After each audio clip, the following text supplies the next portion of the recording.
Welcome once again to the final segment of our book. We're looking at outdoor living. Do you still remember the knots that we tied the other time? Do you still remember what we used? I remember what we used. We used our shoelaces. Do you still have them? Or maybe this time you've got white ones from your techies. I think they work out better and they seem more clear. Now, if you look at the notes that I want you to do this time, it's an addition of the 10 that you already have. I want you to go over and look at the crown knot, the hunter's band, the pecker's knot, or maybe I should give you a clue. If we have access to the internet, you can Google what is called Know Your Knot. They'll give you a clearer picture of how to tie those knots. It's very interesting to get to know the knots. And then, if you decide to go on, you can start learning the camping skills to honor. If you look at that honor, it has very interesting challenges that I'm sure you will happily conquer. If you look at the requirements, you can do them actually on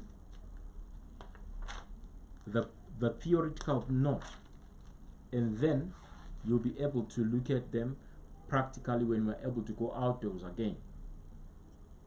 What I want you to learn is how to light a camp stove. You can look for a camp stove. Maybe daddy has one. Ask him to teach you how to do it.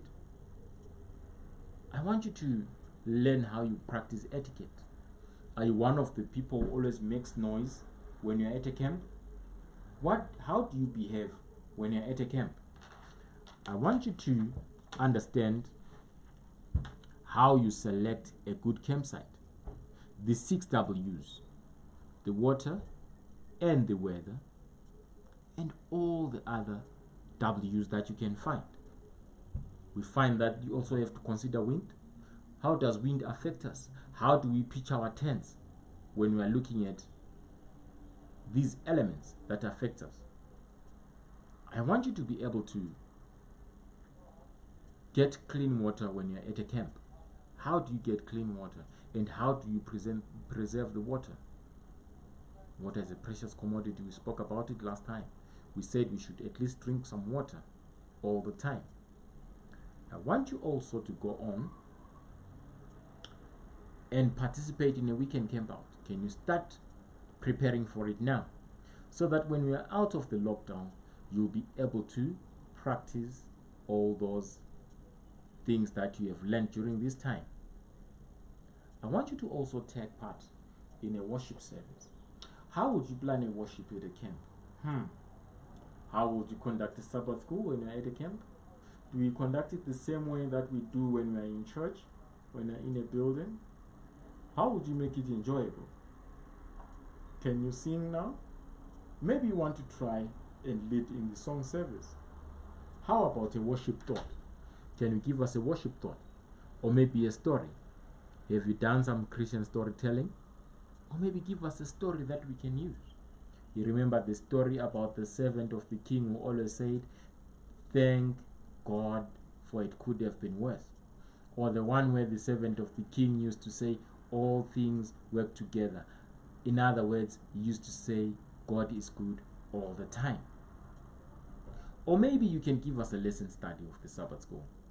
Can you prepare that for your camp so that when the camp comes, you'll be able to present it to us? How about starting a fire? What do you need when you want to start a fire? How about using those fast sticks? What is a fast stick? Can you chop firewood? Can you cut it? Can you use an axe? And can you tell me how you break down dead wood? What is dead wood? There is a lot that we need to understand. And I'm sure after chopping the wood, you would want to cool down. How do you keep the water cool? How do we cool the water when we don't have any fridges? Maybe you want to bring a cooler box? What of things that you can't put in a cooler box? And when you have put them, how do we eat them? How would you boil an egg? How would you fry in a camp? I want you to fry and bake using fire. Now, the final thing that is a requirement on us